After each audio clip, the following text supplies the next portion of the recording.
जय जय श्री कृष्ण, जय जय श्री कृष्ण, जय जय श्री कृष्ण। बोलो आनंद एक बार, हरि बोल हरि बोल हरि बोल।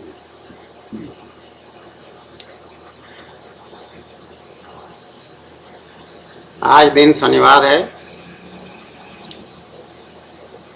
तिथि आश्विन कृष्ण द्वादशी। मैं दूसरी राधा कृष्ण प्रिया कृष्णानंद डीके पंडा पूर्वा जी पुलिस, मेरे स्वामी मेरे पतिदेव भगवान श्री कृष्ण चंद्र के श्री चरणों में कोटि कोटि प्रणाम, साक्षात दंडवत। बाकी सभी को आशीर्वाद, सबका कल्याण।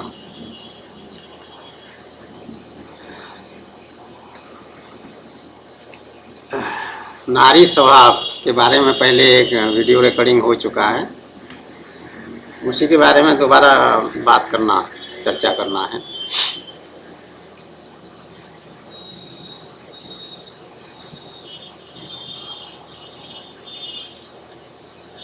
भगवान भागवत महापुराण में मनुष्यों के लिए, खास करके साधकों के लिए ये आदेश दिए हैं कि वो स्त्री और स्त्री लंपट इन दोनों का संग ना करें। उसका श्लोक संख्या अभी मेरे पास नहीं है, वो फिर कभी बता देंगे। श्लोक संख्या एकदम वर्जित कर रखें।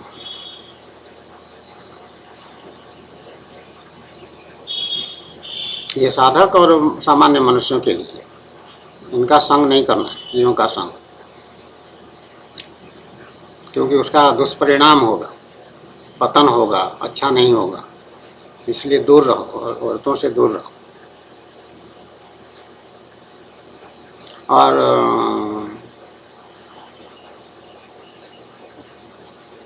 लेकिन देखने में ये आता है कि मनुष्य जो है स्त्रियों के प्रति आकृष्ट होता रहता है। ऑपोजिट पोल्स अट्रैक्ट, ये नियम है मैग्नेटिज्म का। मैग्नेटिज्म मतलब चुंबकीय शक्ति। चुंबकीय शक्ति में पुरुष पॉजिटिव है और स्त्री नेगेटिव है। तो उसका सिंबल्स बनाए गए हैं बायोलॉजी में, साइंस में, जीव विज्ञान में। वो एक गोल और नीचे ऐसा ऐसा, और एक गोल और एक ऐसे तीर जैसा चलता है, मेल और फीमेल, इस तरह फीमेल और मेल।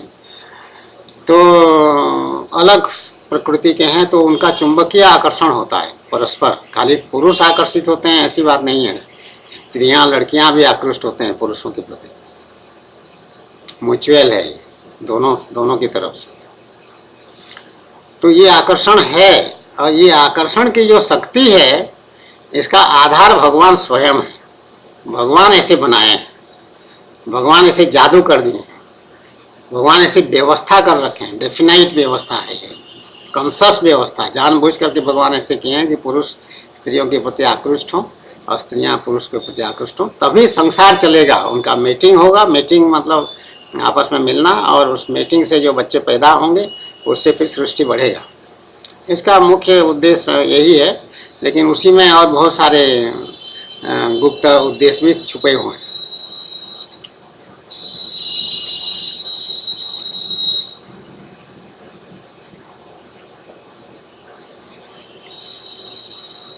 तो उसमें सबसे पहला श्लोक जो है भागवत महापुराण का 12वां स्कंध और अध्याय 3 का जो व्यवस्था है, अध्याय 3 का श्लोक संख्या 31 में इसमें लिखा है, कामिनो वित्तहीनाश्च स्वैरिण्यश्च स्त्रियो सती असती।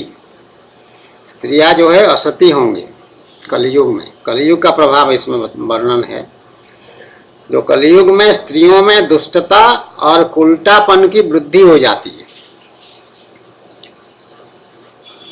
ये कलयुग है अभी हम जिसमें जो इस युग में है, इसका नाम कलयुग है। तो स्त्रियों का दुष्टता और कुलटापन की वृद्धि होती है। तो इसीलिए भगवान सावधान कर दिए हैं भगवत महापुराण में दूसरे श्लोक में कि इनसे स्त्रियों से दूर रहो। खास करके कलयुग में तो जरूर दूर रहो, क्योंकि इस कलयुग में यही हालत है। और दूसरे युगों में भी स्त्रियों के संग में लोगों को कष्ट झेलना पड़ा। सबसे बड़ा कष्ट तो लक्ष्मण को झेलना पड़ा। लक्ष्मण जो भगवान राम का इतना निष्ठावान भाई था, श्रद्धावान भाई था। उस भाई को भगवान राम की धर्मपत्नी सीता से बहुत कटु वाणी सुनने पड़े। ये वाल्मीकि रामायण की बात है। जो असल रामायण वाल्मीकि रामायण है, संस्कृत भाषा में लिखा हुआ है, वाल्मीकि जी ने लिखा है और वो ब्रह्मा के आदेशानुसार लिखा है और गणेश जी उसको लिखते जाते थे और वो श्लोक पढ़ते जाते थे, बताते जाते थे। ऐसा उसमें हुआ। और रामायण का जो इतिहास आरंभ होने से पहले रामायण ग्रंथ तैयार हो चुका था। तो विलक्षण ग्रंथ है वो कि रामायण ऐसा ऐसा होगा, रामचरित्र ऐसा होगा, वो सब पहले से ही विवरण लिखा जा चुका। तो ऑथेंटिक है, वो दिव्य है। तो उसमें सीता जब वनवास के समय माया मृग आया, सोने का हिरण बन करके, वो रावण का भाई था, एक क्या था उसका नाम क्या था मैं भूल रही हूँ। सोने मृग आया तो सोने का मृग देख करके स्त्रियां जल्दी मोहित होती है। और सीता मोहित हो गई और बोले कि राम जी से उन्होंने कहा कि स्वामी मुझे ये मृग ला दीजिए, मुझे चाहिए, बहुत सुंदर है, मैं अपने पास रखूँ। तो भगवान कहे कि रहने दो, क्या करोगे ये सब। नहीं नहीं नहीं नहीं, मुझे चाहिए, मुझे चाहिए। तो चाहिए तो भगवान सब जान रहे हैं क्या लीला चल रहा है, अंतर्यामी हैं वो, त्रिकालदर्शी हैं, भगवान को क्या बात छुपी हुई तो जान रहे हैं। तो गए अपना लीला करने के लिए और उसको दौड़ाए दौड़ाए तो दौड़ दौड़ के अंदर और चला गया बहुत। और फिर जब भगवान ने उसको मार डाला, तीर चलाया और वो मर गया, तो मरते मरते वो चिल्लाया लक्ष्मण लक्ष्मण मुझे बचाओ बचाओ, इस तरह का कुछ चिल्लाया वहाँ से, भगवान राम की आवाज़ शब्द में। असुर था ना, असुर लोग ये सब अलग अलग वेश भी धारण कर सकते थे और अलग अलग स्वर भी निकाल सकते हैं। तो सीता भी वो आवाज़ सुने और लक्ष्मण भी सुने, लेकिन लक्ष्मण तो जानते हैं अपने भाई को, उनकी महिमा को, थोड़ा बहुत उनको जानकारी थी। तो लक्ष्मण शांत रहे, लेकिन सीता से रहा नहीं गया। सीता कहे विचलित हो गई बहुत ज़्यादा कि अरे अरे देखो राम, मेरे पति के ऊपर कोई विपत्ति आई है, जाओ जल्दी से जाओ, उनको रक्षा करो, बचाओ, सहायता करो। तो लक्ष्मण अनसुनी कर दी। तो फिर कह रही है, फिर तो लक्ष्मण ने फिर कहा कि नहीं, प्रभु राम जो हैं वो सक्षम हैं, अपनी रक्षा स्वयं कर सकते हैं, इसलिए वहाँ जाने की आवश्यकता नहीं है। ये कोई आसुरी प्रवृत्ति का कुछ बात होगी इसमें, जो भी स्वर सुनाई पड़ा है इसमें कोई सार नहीं है, ये सत्य नहीं है, ये माया है। तो 2-3 बार कहे, सीता नहीं माना लक्ष्मण, तो फिर वो उस पर सीधा प्रहार कर दिए, अपने कटु वाणी का प्रहार, और कह दिए कि तुम इसलिए नहीं जा रहे हो वहाँ कि तुम सोच रहे हो कि वो मर जाए वहाँ तो तुम मुझे पालोगे। इस तरह से गंदी बात को लेकर के वो उस पर आक्षेप कर दिए और प्रहार कर दिए कटु वाणी। अब तब तो वो बेचारा सकपका गया, बहुत ज़्यादा घबरा गया कि क्या। और उसमें वर्णन ये आया है कि लक्ष्मण कभी भी सीता जी के मुखमंडल के प्रति दृष्टि नहीं डाला था, खाली देखा है तो बस उनके श्री चरणों को देखा है, समर्पण भाव से, बालक के भाव से देखा है। इतना अच्छे चरित्रवान व्यक्ति था लक्ष्मण। लेकिन जब प्रहार पड़ गया कटुवाणी का प्रहार, तो लक्ष्मण समझाया, नहीं माने, तो फिर क्या करे, बेचारे को जाना पड़ा। तो फिर उसी ने वो लक्ष्मण रेखा खींचा था और प्रार्थना किया था कि देवी जी इस रेखा के आगे बाहर आप मत आइएगा, अंदर रहेगा तो आप सुरक्षित रहेंगे, अगर बाहर आ गए तो फिर उसमें सुरक्षा समाप्त हो जाएगी। लेकिन स्त्री का चरित्र ऐसा होता है कि अपने इतने सुंदर चरित्रवान देवर को के प्रति भी वो लांछन लगा दिया फट से। ये स्त्री चरित्र, नारी स्वभाव, एक पल नहीं लगता है उनका स्वार्थ में किसी भी प्रकार का कोई अड़चन आए तो उसको कटु वाणी से हो चाहे अन्य किसी उपाय से हो उसको ध्वंस कर देने को तैयार है। उनको होश नहीं रहता है कि क्या कह रहे हैं।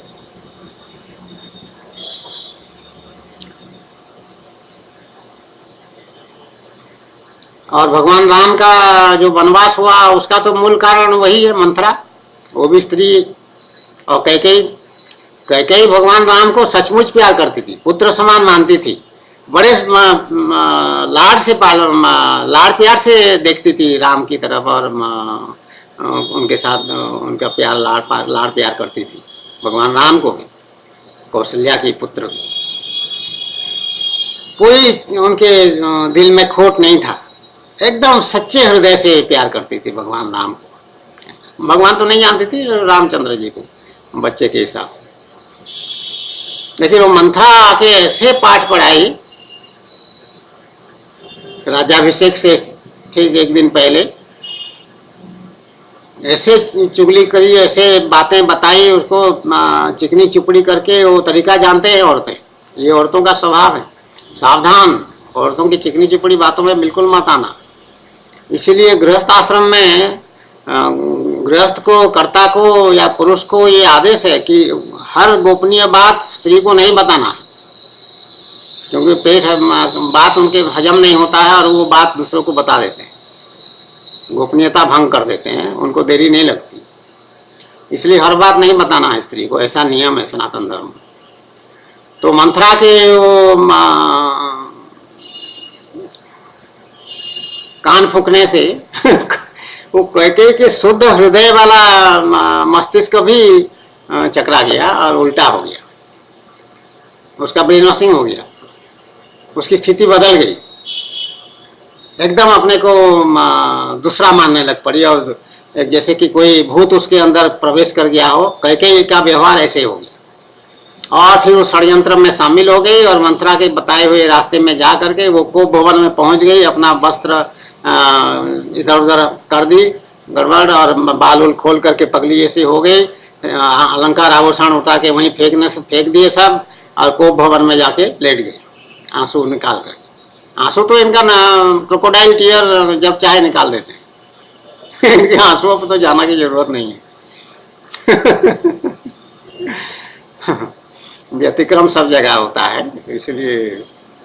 लेकिन स्वभाव की बात जब हो रही है तो स्वभाव को लेना पड़ेगा, समझना पड़ेगा, चाहे जितना वो अप्रिय क्यों ना लगे। तो दशरथ का कमजोरी था कैकेयी के लिए। कैकेयी सुंदर थी, जवान थी, सुंदर थी, और युद्ध के संचालन में दक्ष थी, एक्सपर्ट थी वो वारफेयर में।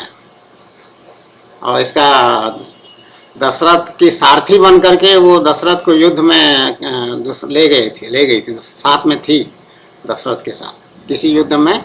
तो उसमें उसने इसके प्राण संकट से बचाए थे, तो वो वरदान देने को कहा था, 2 वरदान। तो कैकेयी उसको रिजर्व कर लिया, बोले कि ठीक है, मैं जब समय आएगा तब मांगूंगी।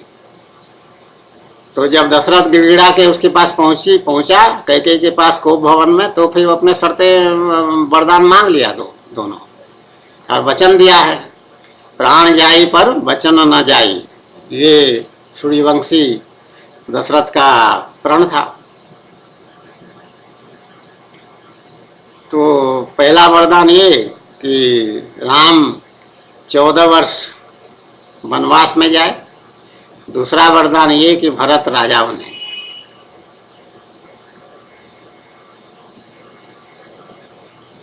तो वो स्त्री का बुद्धि, दोनों स्त्री है, मंथरा भी स्त्री है और कैकेयी भी स्त्री है। अगर मंथरा कैकेयी की जगह पर किसी पुरुष को ये मंत्रणा दिया होता, दशरथ को ये मंत्रणा दिया होता, तो दशरथ जो है उसका या तो सर कलम कर दिया होता, शिरच्छेद हो गया होता मंथरा का, या उसको बंदी बना करके रख लिया होता, या डांट फट करके उसको भगा दिया होता। संभावना बहुत है। लेकिन एक स्त्री दूसरे स्त्री को जब मंत्रणा दी तो दोनों स्त्री स्वभाव से ग्रसित हैं। स्त्री स्वभाव दोनों का है, इसमें कोई आश्चर्य होने की बात नहीं है, या कोई प्रश्न उठाने की बात नहीं है, शंका की बात नहीं है। तो वो स्त्री कैकेयी का बुद्धि भी उसी हिसाब से पलट गई एकदम से।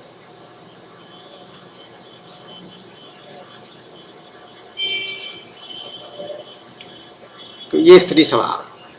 तो स्त्रियां अगर आपस में मिल जाएं और मंत्रणा करके कोई योजना बनाने, कोई षड्यंत्र रचें, तो फिर बहुत हद तक वो सफल भी हो सकते हैं और बड़ा भयंकर उसका परिणाम हो सकता है।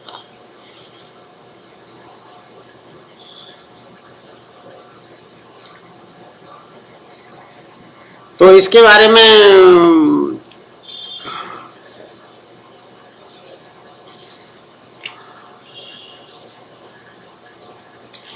भागवत महापुराण में भी एक जगह ये वर्णन है, पृष्ठ संख्या 645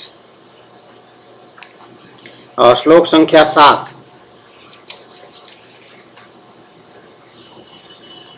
एकादश स्कंध 8वां अध्याय और श्लोक संख्या 7। दृष्ट्वा स्त्रियं देवमायां तद्भावै अजितेन्द्रियः प्रलोभितः पतत्यन्धे तमस्यग्नौ पतंगवत्। पतंग मतलब कीड़े की तरह जल जाओगे। ये अवधूत उपाख्यान है जो दत्तात्रेय महाराज हो गए हैं, बहुत बड़े संत और भगवान का अवतार कुछ लोग उनको बताते हैं। अवतार कुछ नहीं, और संत महापुरुष थे, इसमें कोई संदेह नहीं है। और जो सच्चे संत और बहुत उच्च कोटि के संत होते हैं वो विचित्र विचित्र उनकी हरकतें होती हैं। तो वो अपने गुरुओं के बारे में बताए हैं, वर्णन किए। ये भगवान श्री कृष्ण उद्धव को सुना रहे हैं। कई अध्यायों में इनके 28 गुरुओं के बारे में दत्तात्रेय ने क्या क्या कहा था वो बताएं। तो इस 7वें श्लोक में भी दत्तात्रेय जी ने ये कहा है कि मैं पतंगा जो है उनका गुरु है, पतंगा। तो मैंने पतंगा से यह शिक्षा ग्रहण की है कि जैसे वह रूप पर मोहित होकर आग में कूद पड़ता है और जल मरता है। पतंगा आग में कूद पड़ता है। दिवाली में तो देखे हो सब लोग कैसे जल के कितने मरे हुए पड़े रहते हैं, बहुत ज़्यादा, लाखों की संख्या। तो पतंगा का ये स्वभाव है, वो कूद पड़ेगा आग में और जल जाएगा, मर जाएगा। वैसे ही अपनी इंद्रियों को बस में न रखने वाला पुरुष जब स्त्री को देखता है तो उसके हाव भाव पर लट्टू हो जाता है और घोर अंधकार में नरक में गिरकर अपना सत्यानाश कर डालता है, कर लेता है। सचमुच स्त्री देवताओं की वह माया है जिससे जीव भगवान या मोक्ष की प्राप्ति से वंचित रह जाता है।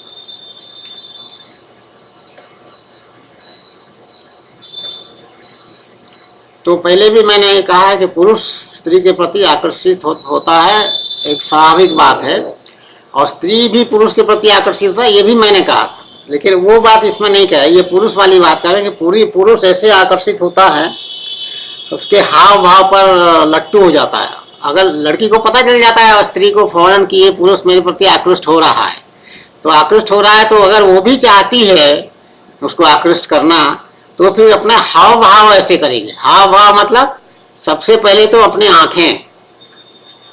आंखों की तीर ऐसे छोड़ेगी, ऐसे देखेगी, और फिर उसे मुस्कान, और फिर वो एक तरफ वाला मुस्कान वो जो लियोनार्डो डा विंसी का वो चित्र है, क्या नाम उसका, बहुत विख्यात है उस तरह का मुस्कान बनाएगी और नाना प्रकार का अंग भंगिमा करके उसको और फंसाएगी।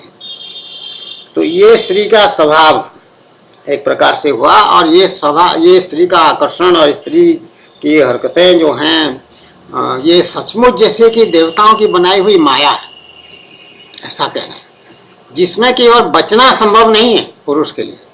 वो नरक तक चला जाता है, इसमें साफ कह दिए हैं, नरक में गिरकर अपना सत्यानाश कर डालता है, पूरा सीधे नरक में पहुंचता है। बीच में कहीं विश्राम करने का स्थान और है नहीं, उसके लिए बचने का उपाय नहीं है।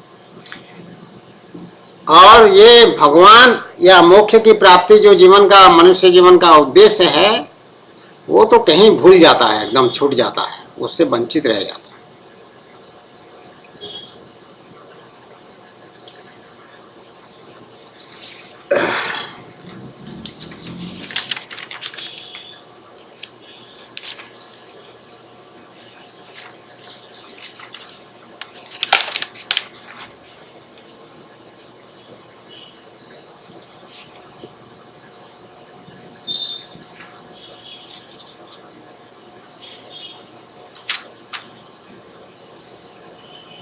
उसके बाद जो है 18वें श्लोक,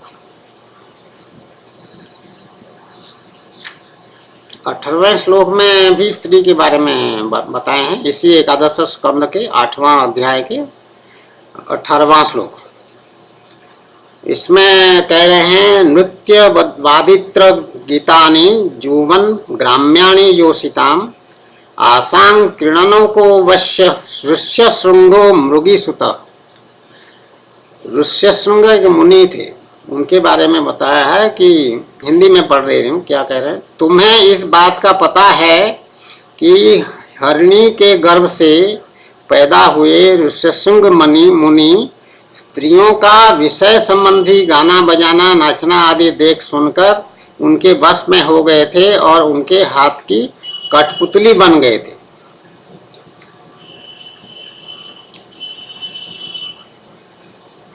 तो ये स्त्री संघ के बारे में कहें, स्त्री संघ भी नहीं बल्कि गाने बजाना वाली बात को।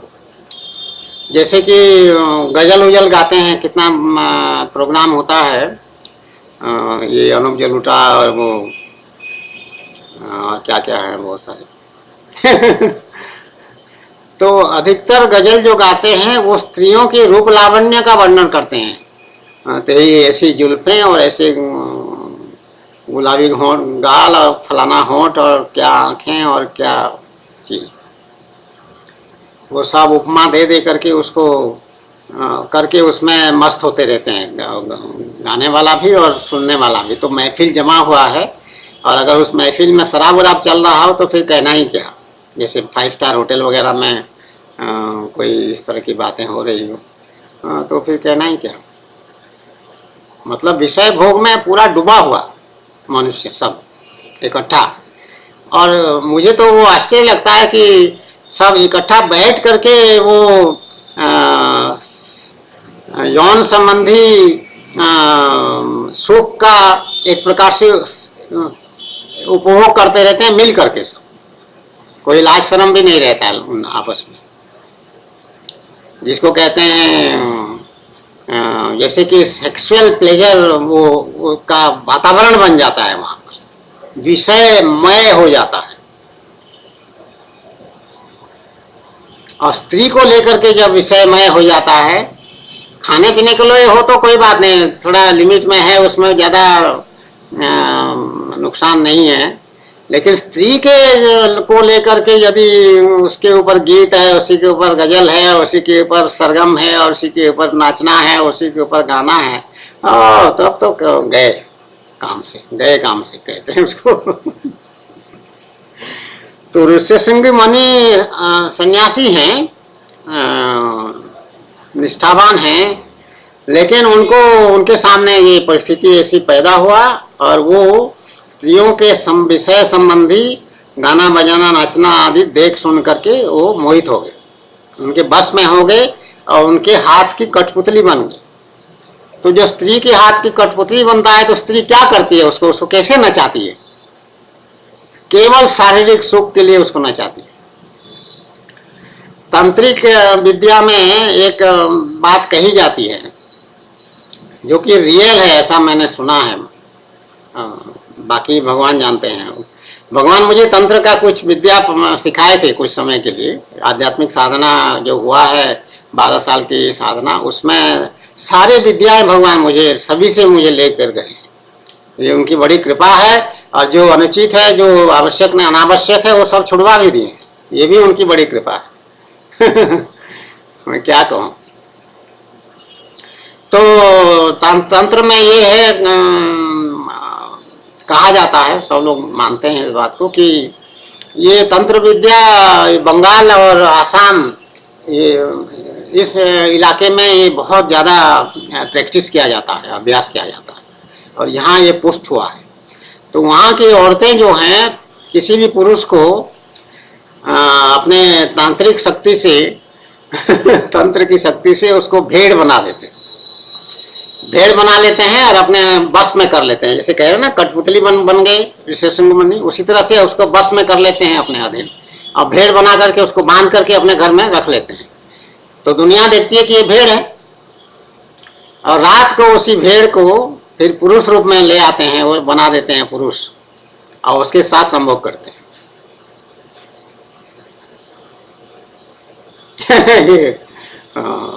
तो कितना भयंकर बात है ये। तुम्हारे किसी पुरुष के साथ ऐसा हो जाए, अरे बाबा रे, तब तो कठपुतली क्या, उससे भी बदतर हो जाओगे तुम।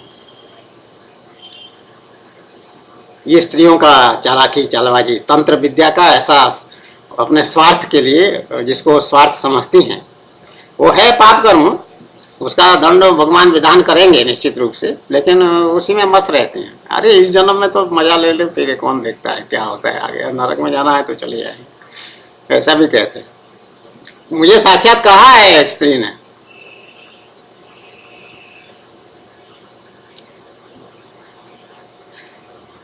तो ये स्त्री का संग का प्रभाव है। तो नारी स्वभाव जो है इस प्रकार का है, इसीलिए मर्यादा में रहना चाहिए, डिस्टेंस मेंटेन करके रहना चाहिए, और भूल करके भी आसक्त नहीं होना चाहिए। वैसे तो भगवान नियम साधकों के लिए, या जो भगवान के प्रति, भगवान की प्राप्ति के लिए पुरुषार्थ करना चाहता है उसके लिए, और सामान्य मनुष्य के लिए भी ये नियम बनाए हैं भागवत महापुराण में कि किसी भी संसारी मनुष्य का संग ना करो। सांसारिक मनुष्य का संग ना करो, ये भी कह दिए हैं भगवान। जो साधक है, और डीके पंडा की साधना में एग्जैक्टली यही हुआ। वो किसी सांसारिक मनुष्य का संग नहीं किया उसके बाद, जब साधना शुरू हो गया तो ये भगवान की शक्ति से हुआ, भगवान की कृपा से हुआ। वो किसी भी संसारी मनुष्य का, जो हम सोशल इवेंट्स या सामाजिक मिलना जुलना उठना बैठना जो होता था हमारा, वो सब पूरा के पूरा बंद हो गया। ना किसी बर्थडे पार्टी में, ना किसी दूसरे अधिकारी के घर में आना जाना, ना कोई शादी ब्याह, अगर जितने भी विभागीय हमारे अपने अधिकारी वर्ग में या IAS अफसर वगैरह सब इनवाइट करते थे, निमंत्रण पत्र आ जाते थे, लेकिन कहीं जाना सब बंद कर दिए, पूरा कंप्लीटली बंद। और डीके पंडा का तो स्त्रियों से कभी मित्रता हुई नहीं, बचपन से लेके यहाँ तक वो हमेशा डिस्टेंस में रहा, दूर रहा।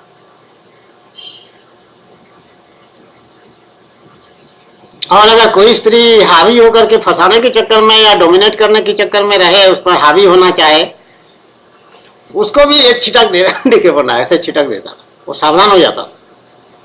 और बीना पंडा जो धर्मपत्नी थी, वो वही हरकत किया कि उसको डोमिनेट करने की चेष्टा किया, उसको अपने बस में करने की चेष्टा किया, और तो डीके पंडा झटक दिया उसको, पूरा कह दिया कि नहीं ये पाप कर्म है, और मेरे लिए भी पाप हो जाएगा यदि मैं तुमको अनुमति दे दूं, तुम मेरे ऊपर शासन करो। मैं पुरुष हूँ, पुरुष का कर्तव्य ये है कि मैं तुमको अपने अधीन रखूँ और तुम्हारा पालन पोषण करूँ, खाना पीना कपड़ा लत्ता ये सब हो, प्यार होगा, सब कुछ होगा। लेकिन तुम अगर उल्टा का शासन करना चाहोगे तो दोनों के लिए पाप कर्म हो जाएगा। इसलिए नियम के अनुसार तुम सावधान हो जाओ, दूर हटो, ये वृत्ति बुद्धि छोड़ दो। लेकिन छोड़ने वाली कहाँ, स्त्री जब ठान लेती है तो फिर उसने कहा कि ठीक है।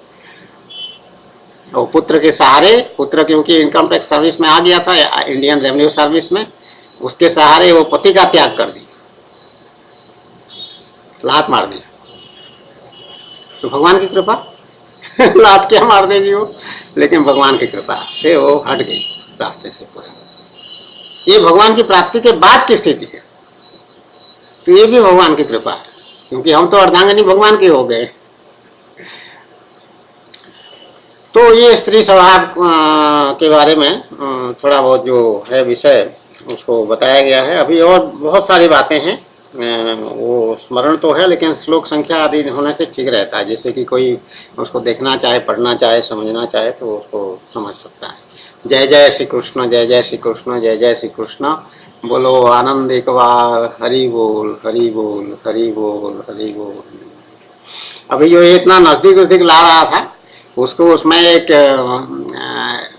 मैनेज करने का व्यवस्था है कि ऑटो फेस डिटेक्शन उसमें लिखा है, उसका जूमिंग में है। एक डिसेबल जूम है, दूसरा ऑटो फेस डिटेक्शन है, तीसरा मैनुअल जूम है। तो उस ऑटो में रख दिए थे, तो इसलिए इतना नजदीक नजदीक ला करके दिखा रहा था। और मैनुअल जूम में ये मैनुअल है, जहाँ भी रखना चाहो यहाँ रख सकते हो उसको।